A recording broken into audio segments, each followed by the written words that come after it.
Well then, you better understand one thing here. Go on, tell me. Next time you ignore to do your chores, then we will get a divorce. Oh my! You'd be in trouble if we get a divorce, right? You have no other family and you're a loner, right? I have no other family and I'm a loner, huh? I see how it is.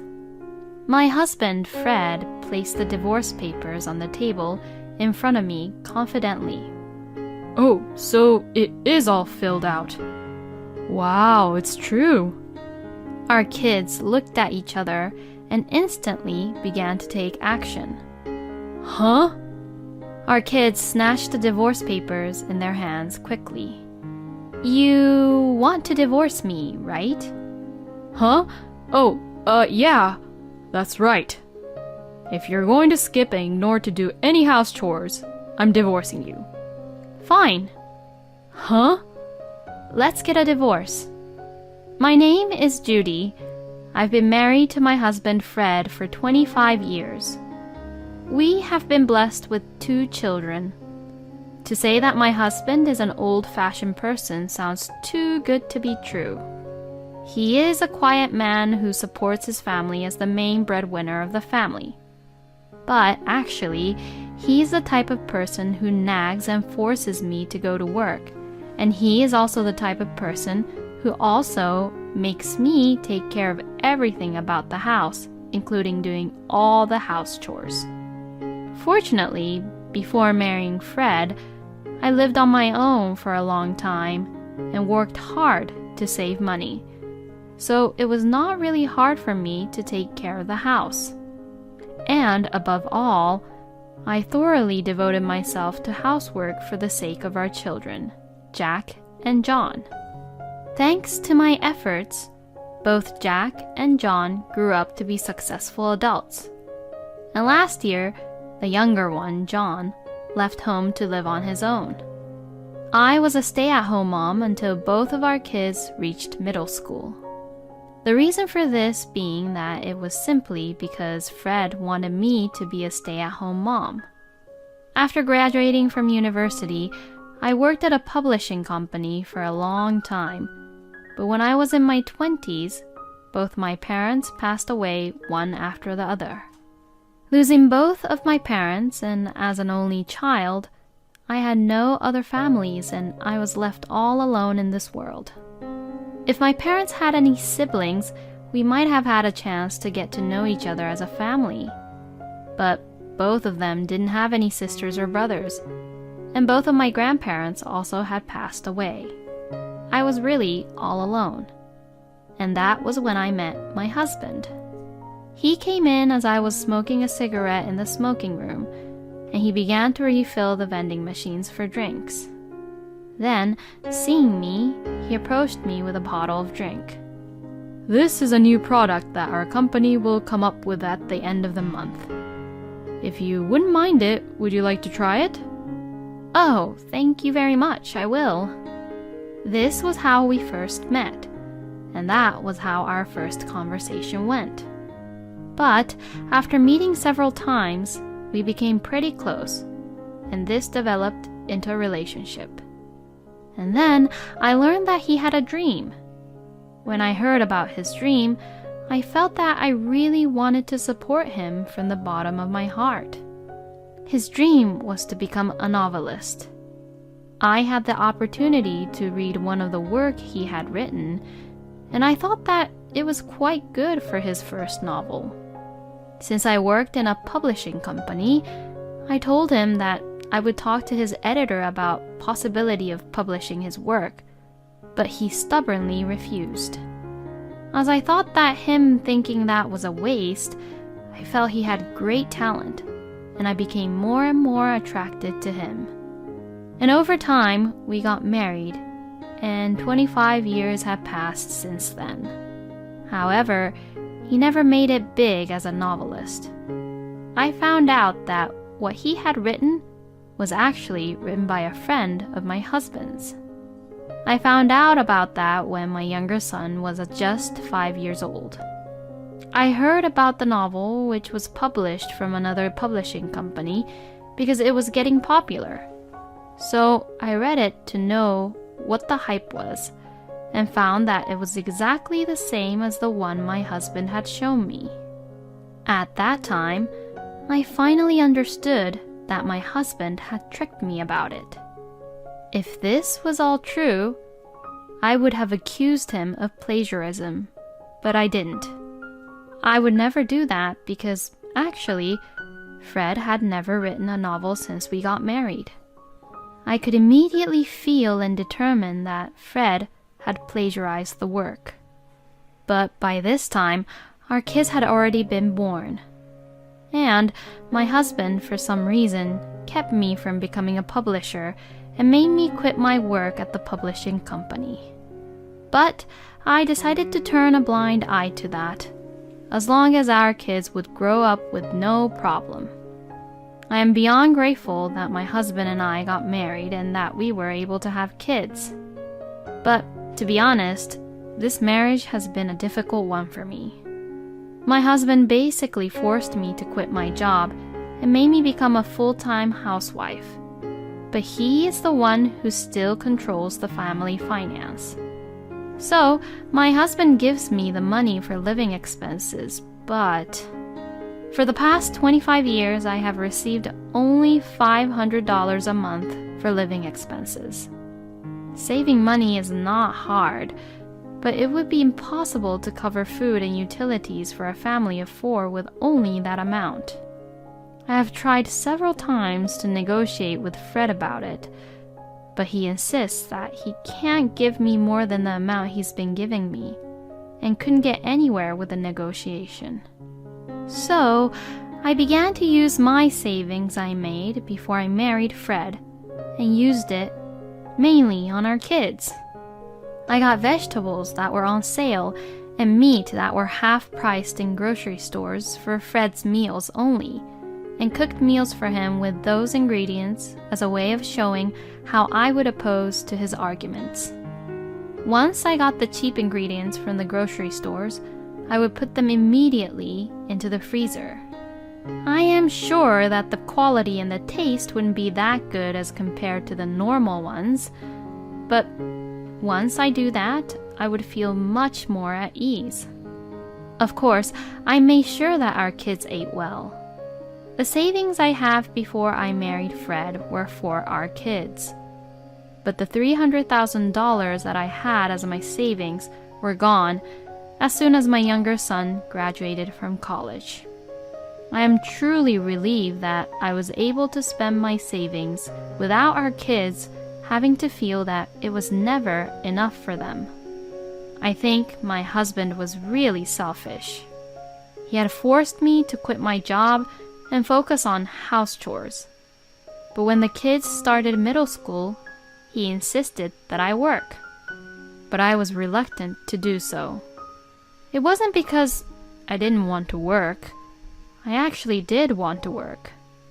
But it was because I couldn't forgive my husband's selfishness at all.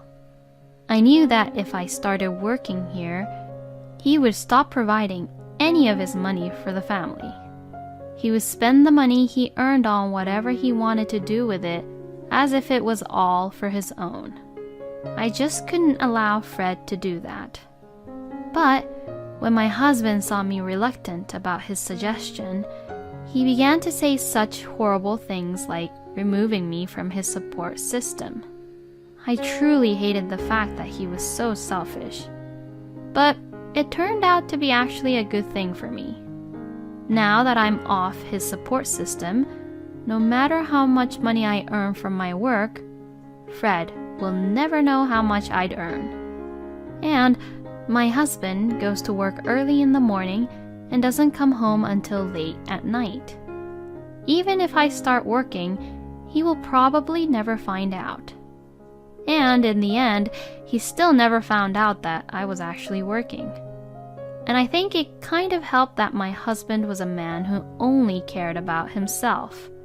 He was also oblivious about things like pension and so on. If he wasn't so oblivious then he'd know that there was no way we could afford it all just with $500. Now that both our kids left our home, now it was my time to spend time and live my life with my husband. But I couldn't imagine such future with Fred. So I had thought of getting a divorce with my husband once the kids were married. But just as I was thinking about that, I got hospitalized. It all started when I went to the hospital for an annual medical checkup. The name of the disease was uterine fibroid, and the doctor told me that I would have to have my uterus removed completely. It was quite a shock to hear that, but there was no other way. I still wanted to watch my kids grow up, and there were still some things that I wanted to do. After consulting with the doctor and the kids, I agreed to have it removed. From next week for 5 days, I'll be gone. I informed Fred while I served him his dinner. Huh? What are you saying? I'm getting a surgery. Yeah, but why for 5 days? What about money? How much does it cost? It's all about money again. My husband was worried about money instead of me getting the surgery. Don't you worry about the surgery fee. I'll pay with the savings I made this whole time. What? You have secret savings and you didn't tell me about it? So much for using my money, huh? I guess giving you $500 per month was too much. From next month, I'll only give you $300. Anyways, I'll be gone from next week. You eat all my money up. I am no longer emotionally affected by these horrible words. Over the past 25 years, I was able to learn to ignore some things that Fred says. The day before the surgery, I was admitted to the hospital, and the next day the surgery was held and it was a success. While I was lying in bed, both our sons came running to me. Mom, are you okay? Yes, thank you. I'm fine. But don't you look a little pale? I guess so, but it's because I just woke up from the anesthesia. I'm sorry I worried you. I'm fine, so you can go back to work now. Don't worry, we're both taking a half day off today. Oh, really? Thank you. Mom, do you want a hamburger? You must be hungry, right? Oh my, you got it just for me? Thank you. But, I can only eat hospital food after my surgery. I'll just take it as a courtesy.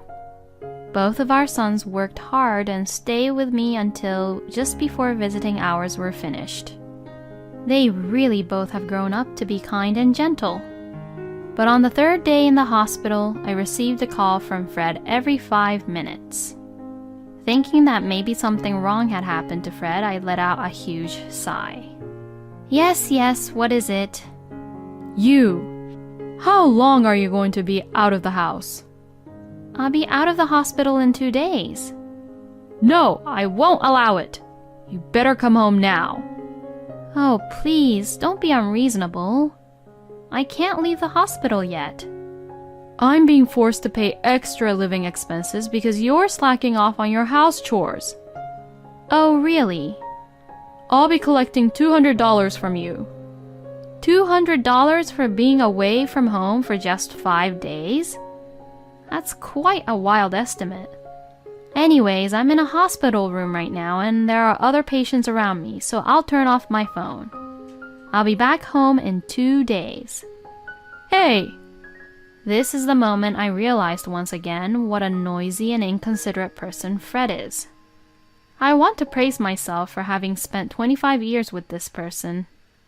Well, I only have to hold on a little longer. I will be free once my kids get married. But first, let's have him give me back my little freedom back. When I returned home after leaving the hospital, my husband was waiting for me at home, even though it was weekday. Oh, you're here. But I knew that this would happen. My husband had taken time off from work just to blame me for everything I haven't been doing. Hey, you sit here. Please wait a moment. I'll wash my hands now. I don't care about that. Hurry up and sit down. No, I don't want to. If I get an infection from this, I'll have to blame you. My husband then waits for me while tapping his foot non-stop. Well then, thank you for waiting. $200. Ah, yes, that's right. Here you go. My husband snatched the money out from my hand.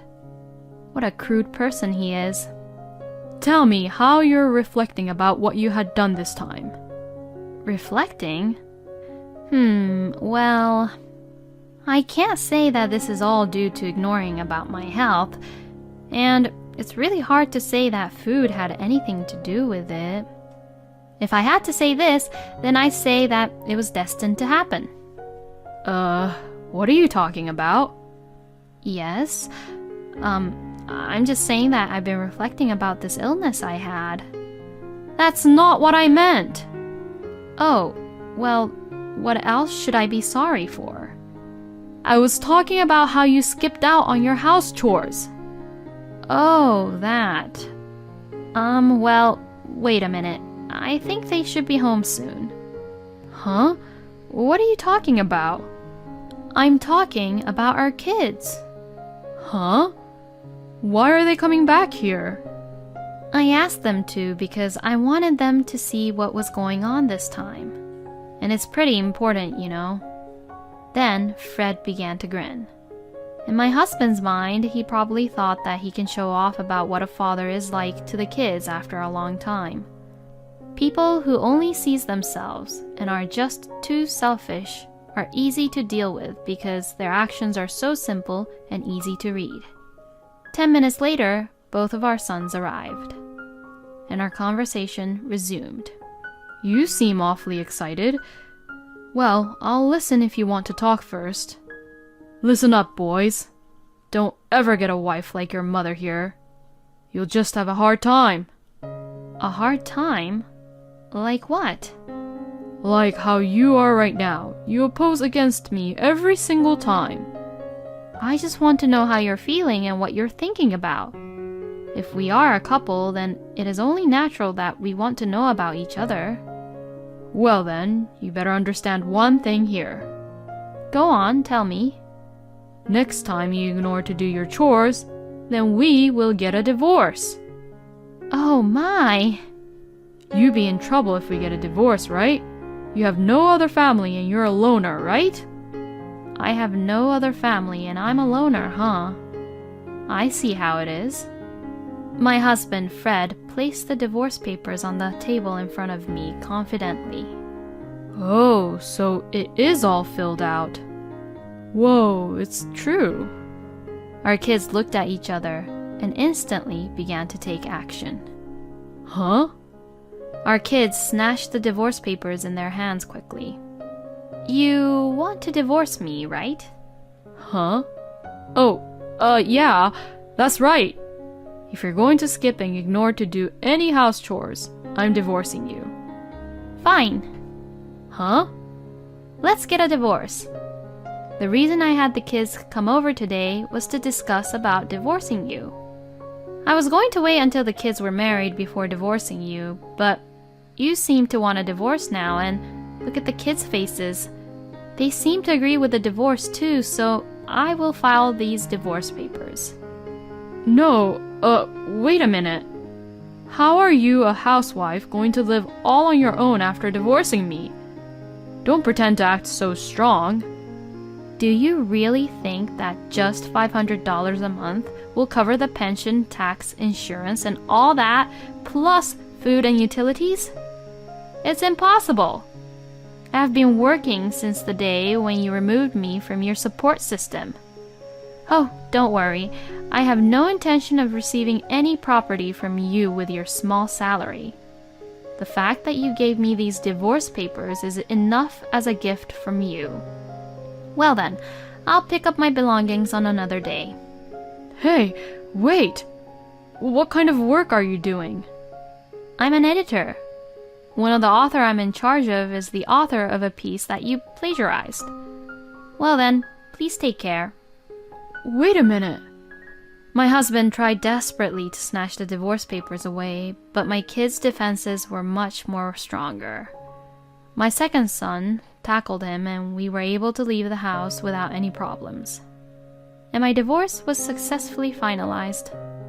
But my ex-husband was a man who was obsessed with money until the end.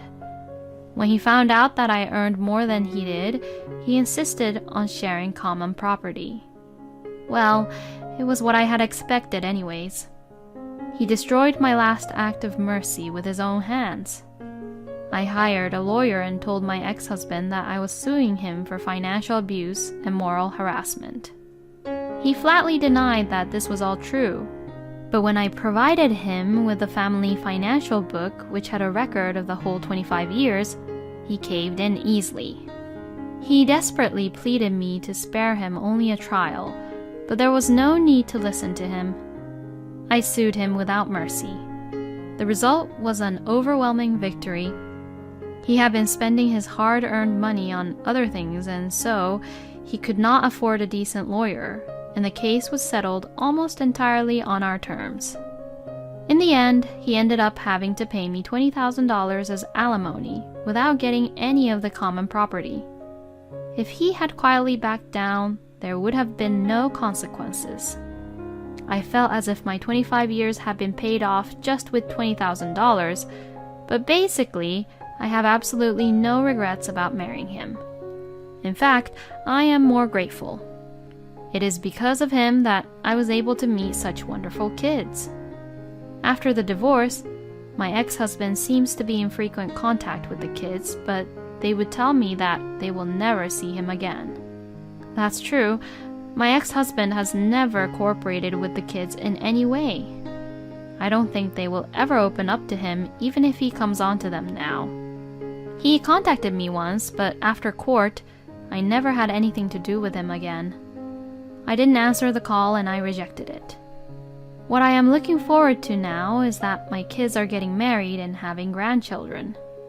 I will save my money so that I can do all kinds of things for my grandchildren. This is exactly what you would call a satisfying middle-aged divorce. I fully respect Judy's enduring attitude.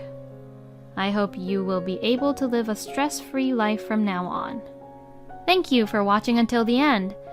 Please subscribe to our channel. See you in the next video.